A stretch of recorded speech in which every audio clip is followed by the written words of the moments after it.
Hey everyone, it's Classic DM, and today we want to talk about Pathfinder Second Edition.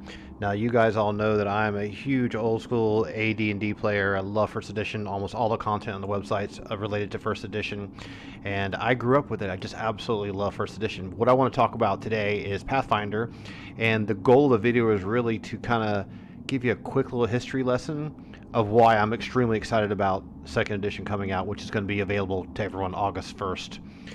If you have never played Pathfinder and you get caught up in these edition wars that happen on various Facebook postings, you actually be missing out on some of the most coolest stuff ever created in the game industry. So I made this.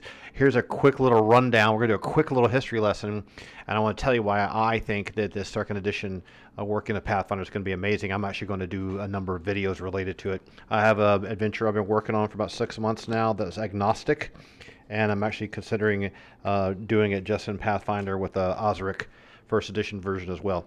Let's get on with it. So what's Pathfinder? You have to kind of go back in history. Let's go to the top here. You have original Dungeons and Dragons. They were done in little booklets about the size of the Traveler booklets. They call it saddle stitch, where the bindings are stapled. That was the very first version of D&D. You'll see lots of guys and girls on the forum saying, hey, I got a reprinted copy of it, or they got an original one at a garage sale. They were amazing. I used to have a copy of the Deities and Demigods and Greyhawk book. That was the original. The real kicks off, from my opinion, for D&D was the first edition, which was then called Advanced Dungeons and Dragons. Now, right between these two, they did a little basic set, which is a box set that had like a blue cover and a big dragon. Really cool, memorable artwork. It was very simple. Advanced Dungeons and Dragons, and they did, obviously the ritual, right? Player's Handbook, Dungeon Master's Guide, Monster Manual, and then Monster Manual 2, and then Fiend Folio. And so now you're making some books, and you're selling lots of modules and adventures, and then the miniatures start coming into play. You start having miniatures, all this kind of cool stuff. So that was the birthplace. When I was growing up, when I was 12, 13, 14 years old, this is what we were playing, right?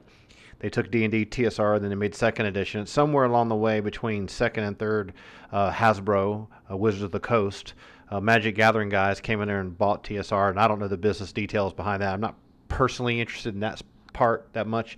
I'm really more interested in what the game is.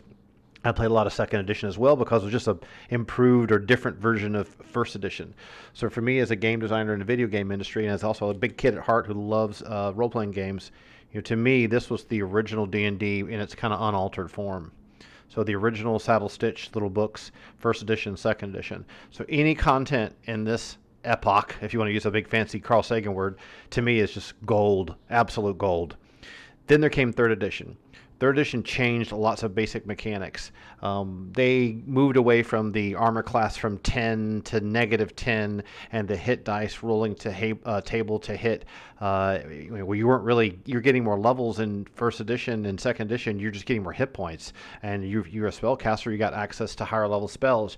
You didn't really get increases to your statistics or your roll to hit and things like that. So I'm gonna try not to shake the crap out of the camera because I have this really crappy camera setup. I'm going to try to fix that soon when this new room we set the shop up in. So third edition was really awesome. Then they did 3.5. This is kind of the Monty Cook era of D&D. The books were a little goofy with these like fake jewels and fake looking books. I never really liked the books. I think they came out around 2000. But the quality bar of the books and Wizards of the Coast, it really kind of took off. And I think one of the reasons why it really took off is they finally realized that by engaging creative people like me and other people, they released the OGL, the Open Game License, and they started making D20 variants. So this OGL and D20, which allowed you to go make your own module in your own setting, in your own world, and sell it and make money, or just publish it for free and not be sued. Prior to that, these editions have no OpenGL, or Open Game License is what it's called. Not trying to go into too much detail about that. So this, in my opinion, this period here, third edition and 3.5, D&D just expanded. Role-playing game stores suddenly have all kinds of source books and campaigns and modern D20, and Traveler is even modified by Mongoose into D20, and all these games really taken off, and Magic the Gathering is really kind of coming out. And around 1996, 97, I was working on Unreal, and we released Unreal in 1998. And around to 1999, I was working at Cyan on Uriu and the Real Myths projects, and that's when D&D 3.5 came out. If I'm not mistaken, 3.0 came out in 2000, and that's when the OpenGL happened. And that was really cool. I remember getting a number of CDs CDs, can you believe it? CDs that had PDFs on that said like how to publish your own stuff and the game license and what system to use. Anyway, so somewhere around 2006 or 7, Wizards of the Coast kind of decided to make a new version of D&D. They had done the 3.0 and 3.5 thing. Monty Cook started his own Monty Cook Games, and some of the people shuffled around, and they brought a new group of people, and they wanted to make the 4th edition. Now, the 4th edition, I got mine. I was working over in Germany at Crytek at the time. I got the little 4th edition Cole rulebook collection, which is really cool. 4th edition was really a huge departure. We always call it the MMO version of D&D, and if you've ever played 4th edition, you'll see why, because that's, controllers and different classes, and the mechanics are very different, but there's nothing wrong with it. Like, it's nothing absolutely wrong with it. It's unified look and feel. The art got a little goofier for me personally, but who am I to be a critic of this stuff? I'm not a game publisher. They got much more stat blocky, a lot of stat blocks, a lot of daily powers and at will powers and things like that. Things became more fast-moving, combat-centric, and I think that was an interesting attempt at trying to make the game move a little faster. And that's because 3.5, with its intense skill system, because you have skills for everything, and you're doing difficulty checks and rolling the d20 all the time to see whether you can bluff something, and rolling the d20 to see whether you can spot something or listen or move silently or hide in shadows or arcane lore checks and all this kind of business. 3.5 got very, very, very thick in mechanics. So they try to move away from all the thickness of the mechanics. And if you don't know what this is like, I actually encourage you to open up Steam and spend $30 or something and buy a copy of like Baldur's Gate 1 or 2 or Icewind Dale 1 or 2. And that's kind of like what it was like to play D&D in 2nd edition. Those games, which you can probably get from oh gosh, who's the guys who do the enhanced editions? I've forgotten their name. It's Trent Oster's group up in Canada, who was one of the main guys behind Neverwinter Nights. He has his own company. I've forgotten their darn name. Please forgive me for that. He went back and kept Neverwinter alive, and later on has released enhanced versions of the old classic games that were by Black Isle Studios and stuff. And they did an enhanced version of Neverwinter. So if you want to see what old D&D is like on a computer, the graphics aren't that great. It's still pretty and fun and great storyline. Grab a copy of Neverwinter. Copy of Icewind Dale, Icewind Dale 1, Icewind Dale 2, Baldur's Gate 2. Those are like what it's like to play D&D in its original form. You're controlling a party of characters. You can pause between attacks. Neverwinter Nights was really, really neat game. It came out around, I think, 2000. It had a DM editor. I made a bunch of stuff in that content as well. It was really using 3.0 edition of the game. So that's an awesome game. You can get the enhanced version of that. And even though it's dated graphics and don't hold up well anymore, you can, even when you roll a character and level a character and do the basic single-player campaign, you'll get a sense of how the complexity is in 3.5, where you can kind of build a bad character. You can like start a character off one way and think they're going to be like this dwarf with a shield and a warhammer, and then before you know it, you're level 15 and you're now a finesse fighter using rapiers, because rapiers have a lot of crit threat range, a lot of complexity there. And all you old school guys, you like smirk to yourselves when you hear this, right? So 3.5 got very complicated, but it put a lot of power in the hand of the player to create really interesting builds, but you really need to plan it ahead. It's almost like an MMO, like ESO or World of Warcraft or whatever. You really kind of need to have a talent tree planner before you do it. So anyway, as I was saying, when 4th edition came out, which I don't think it was that successful, it was around from, I think it came out in 2008, and the 5th edition came out in 2014. So 6 years later, between this gap and this gap, they decided to reinvent the game.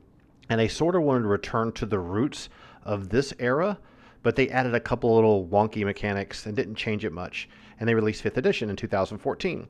So one thing that happened is Paizo, which is a publishing company which is in charge of helping them, I think, with the Dragon magazine and things like that, the new licensing agreement during this gap here of 2008 to 2014, they kind of got rid of this OGL. Like, you and I couldn't go make a cool module called, the Tomb of Skelos, or whatever, and release it and sell it for $14 and print it ourselves, or do a PDF and have people download our PDFs and go to drivethrurpg.com or any of those other places, and you could make money and sell your own designs. So that got removed, and they had this kind of particular license where you had to be kind of a proven publisher like Goodman Games or someone, or Kobold Press or Green Ronin, to make content for 4th edition. So it got very kind of like, they want to keep the quality bar really high. It wasn't this like free for all, anything goes. I made a vampire drow character. That kind of weird stuff happened. But in doing so, We actually kind of cut ties with Paizo, who decided, they didn't really like, from what I understand, I'm sure someone from Paizo would be more happy to clarify it. This is just what I've read, okay? It's just information you can get yourself. They decided, listen, we're going to do our own thing. So they made Pathfinder. So you've probably heard me, if you watch any of my shows, speak extremely highly of Pathfinder. And there's a few reasons for that. And the second edition is coming out, and I'm not being paid by Paizo to do this. I'm just telling you because I'm an opinionated guy. The Pathfinder stuff is basically 3.5, but they just added and added and added so many classes and so many details, and the books are beautifully done, fantastic done. Very, very, very high level detail. Lots of good quality writing. The writing in here is not talking down to you. The details are great. The attention to the publishing skills shine. You can tell that when Paizo put together a team to make, this is basically their Dungeon Master guide. They have to use the word Game Master. When they put together their team to do this, they make sure to get a stellar artist with a consistent signature look for their books. So when they're doing things like making the advanced player's guide, you can see the theming, right? Look at the theming. Even later on about the playtest, which we'll talk about in a few minutes, you can see this one gentleman that does this core artwork for the whole series. His stuff is absolutely incredible. And the reason why I think it's so incredible, I'm not an art director, I'm a former architect, but as a creative director in the game industry, is he knows how to balance fantasy with memorable caricatures without going so far into the caricature realm that it no longer feels like a epic Frazetta vibe. He doesn't go for the Frazetta look. He doesn't go for the overly glossy, glowing HDR lighting look. He goes for kind of caricatures. So there's a lot of character in all the art. That's one thing that makes things like their monster manuals, which they call bestiaries, have truly memorable. I mean, look at this green color scheme with the goblins on it. Really, really great. Fantastic. Then they made tons of these things. This is the first one. There's a third one. There's a fifth one. I have the other ones on PDF. There was a humble bundle sale early in the year, and I picked up everything. A lot of people are like, well, I don't like that edition. Well, here's the thing. When you're a designer, it doesn't matter what edition it is. It's the creative ideas that matter. Okay, so when you flip to this and say, okay, what is this here? This beautiful looking black horse, this headless horseman guy riding it with a cord tying its head. Look at this fantastic artwork, right? Even tells you I'm an experience right off the bat, gives you a challenge rating. So this Dullahan, right? Look at this really creative full page spread just for this one cool, amazing enemy that you could put into your campaign, right?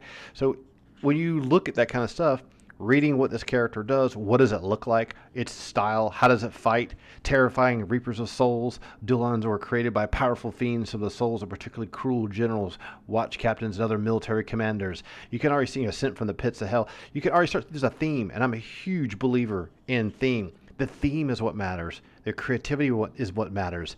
Things like the fort, reflex, and willpower saves, that's a 3.5 thing. You don't have that in 5th edition, 4th edition, 1st edition, 2nd edition.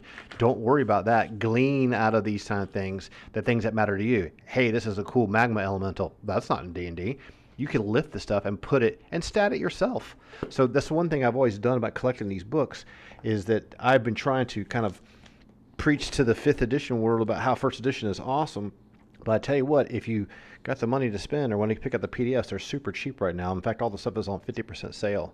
So you can tell I'm in love with it, right? So they've announced last year, about a year ago, they did this playtest. And the response to the playtest was mixed. I didn't have a problem with it. I thought it was fine. They did this kind of a lower budget version of their rule book. Well, at least you could have a copy of it to have at your table. They're a book publisher. They know how to publish books. They know how to do layout. They know how about font hierarchy. They don't have a hodgepodge of miscellaneous artists with different art styles mixing and matching things all over the place. They're even smart enough to do things like, I tell you what we're going to do. We're going to make an NPC book. You can have the big one or you can have the little version. So, things like that become useful for a DM running a campaign who's got to have a little book to put in your backpack to go to the gaming session, and you don't want to carry 17 heavy hardbacks, and you're just trying to remember this one character right here, the Stigger Harrow Strike.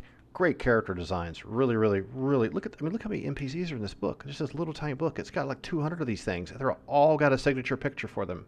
Every single one of them. So when you have a great book publisher that knows how to publish books, knows how to write books, knows how to print them in China and save some money, knows how to distribute them, understands that we can crank out gobs and gobs and gobs of content for you, as opposed to a couple of books every 3 or 4 months. And I'm not trying to bash Wizards of the Coast. They have a different business model. So when the first playtest happened, a lot of people were worried that the game system was kind of weird. It's like a 3-action system, all kinds of weird stuff happening. But they've listened to the fans, and they have the final version is coming out, and that's what I wanted to talk about for a few moments here. Let's see if we can get this open here for you, right? So if you haven't checked it out, I actually encourage you to check it out for 2 reasons. 1, you might love playing it. 2, the wealth of information you're going to get is going to be absolutely insane. So go to the website. Just look up Pathfinder 2E, right?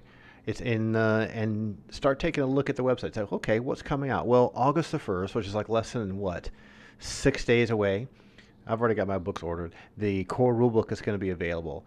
They're going to have a bestiary book available. None of this like Player's Handbook in October, or the Monster Manual in December, and Dungeon Master's Guide in February thing. Like everything is dropping at once. To me, that's absolutely brilliant. They 125,000 gamers involved in their playtest.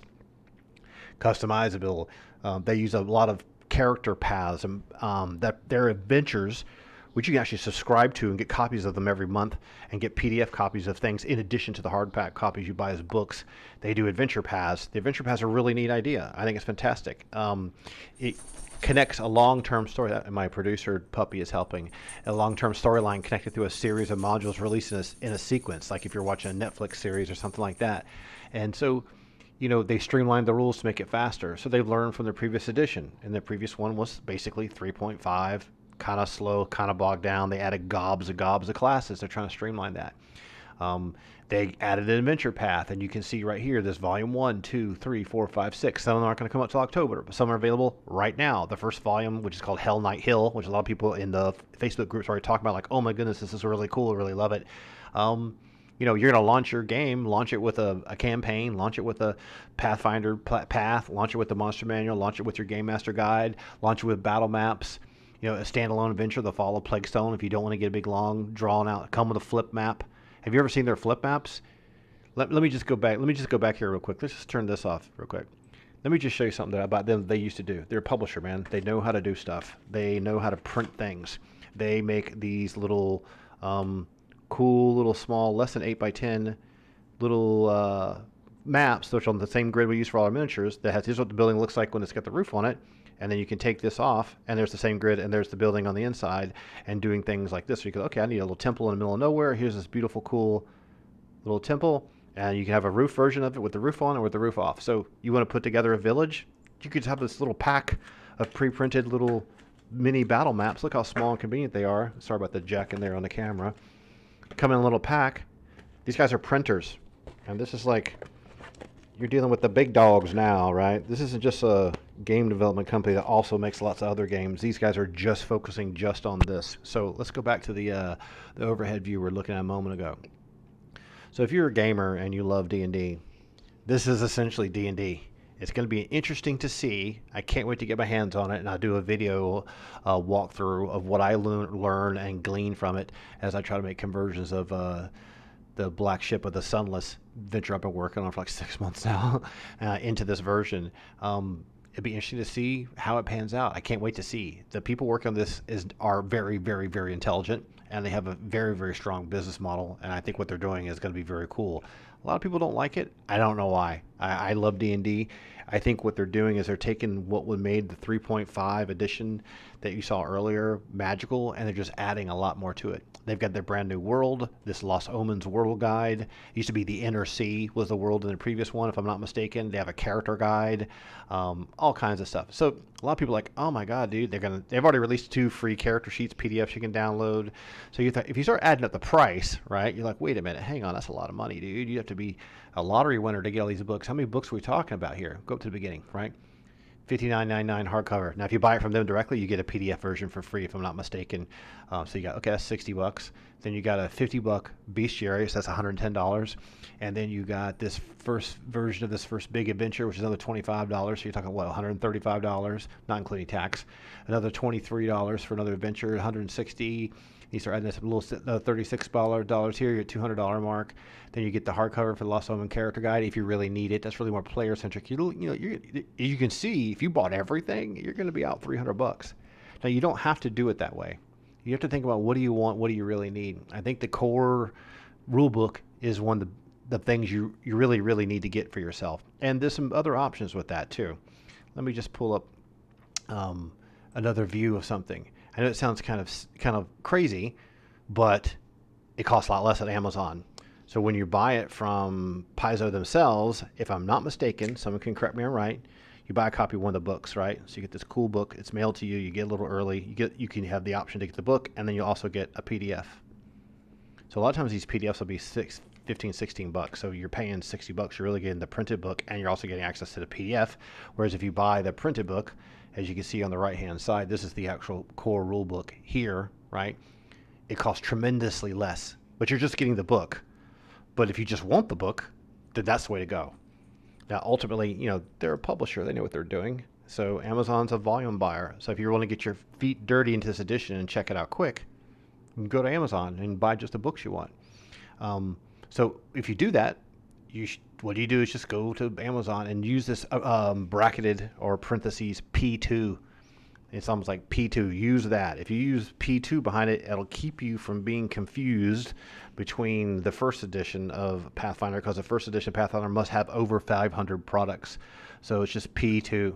So you can type in Pathfinder P2. If you try clicking on the author name or Paizo staff like this, if you click on this thing here, where is this at?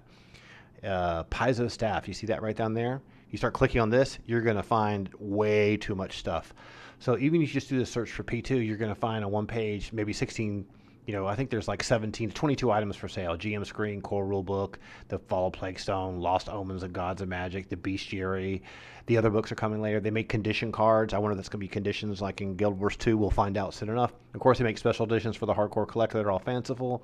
Character sheet packs, which are much more beautiful than the ones that they release for free. They release some free ones on PDF on their blog. Combat pad, that might be useful. So someone may really want to get their hands on all these things. The things that I really am interested in is their flip maps. Obviously the books, and their flip maps. So the whole reason for doing this video in its entirety was to kind of let you know, what do I think about all that kind of stuff, and for you to tell me what you think about it too. So let's go back to our board here. Let's say you're a hardcore D&D fan and you like 5th edition. Should you try checking out Pathfinder 2? I think you should, because it's going to be the latest version of the game. The publisher's not stopping production of the previous ones. Go try it out. It'll be a new game system. So you have a lot of smart people, plus a very intelligent publisher, have now made this cool version of a proven game that's been around since 2000, right? So you got 19 years of 3.0, 3.5 D&D, and over 10 years of experience of modifying that to come up with this brand new cool version.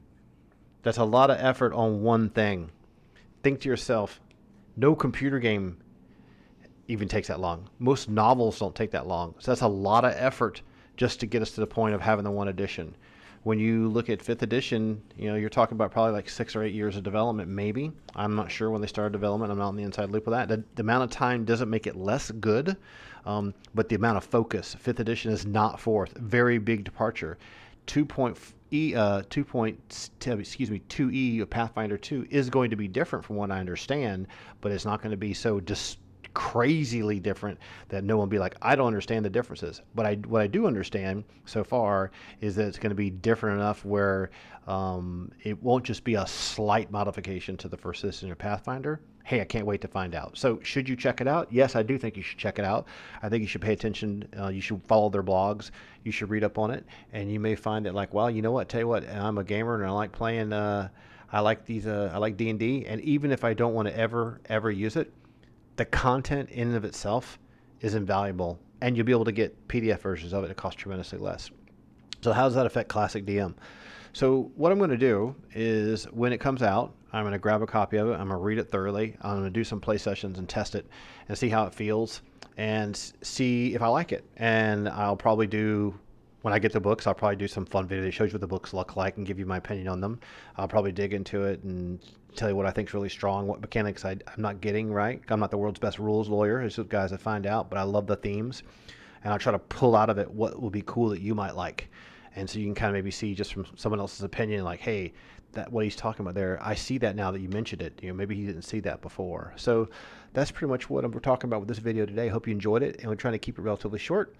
And we hope to hear from you soon, because this is August the 1st. It's just right around the corner. This is coming really fast, and I can't wait to see it. I'm actually really, really excited about it. When 5th edition came out, I actually was kind of bummed that I was being kind of spoon-fed the books.